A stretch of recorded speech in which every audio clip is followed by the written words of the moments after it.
Cette inquiétude a pris de l'importance lorsque Julian Alaphilippe n'a figuré sur aucune photo après la terrible chute qui a bouleversé Liège-Bastogne-Liège dimanche.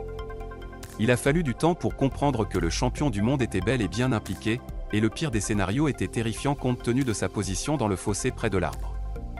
De passage entre compatriotes et amis, Romain Bardet a saisi la gravité du moment en moins de 2 secondes. Il est revenu sur ce terrain après un match qu'il n'a pas terminé, et il a été tellement ému par ce qu'il a vu.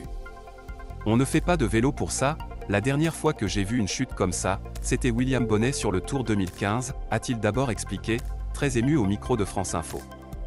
Les images de la deuxième vertèbre cervicale fracturée du coureur Groupama FDJ, sa chute et les minutes qui ont suivi ont marqué le peloton. Selon Bardet, l'accident a été causé par 2 coureurs entrés en collision devant lui.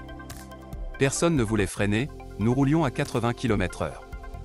Personne ne s'est arrêté à cette vitesse. Affiché.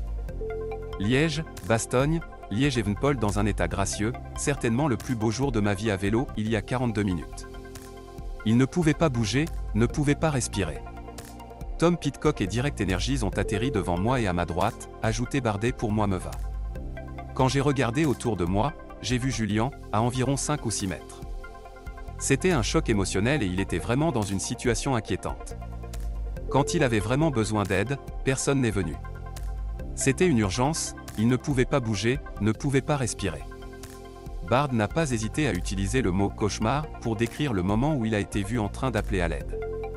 Julian Alaphilippe a ajouté Bardet pour Vélo News Sermois. Bardet n'a pas hésité à utiliser le mot pour décrire le moment où il a été vu en train de faire un énorme geste d'aide pour aider Julian Alaphilippe. Pour RMC, il a révélé qu'Alaphilippe lui-même lui avait dit qu'il ne pouvait pas bouger, ça a duré, interminable. Je ne voulais pas le toucher, il ne faut pas le toucher dans ces situations-là. J'ai essayé d'appeler quelqu'un mais la voiture était bloquée. Ça a duré une éternité. Oui. Peut-être 4 à 5 minutes, mais je pense que c'est une scène assez choquante. Il est conscient, mais il ne peut pas vraiment.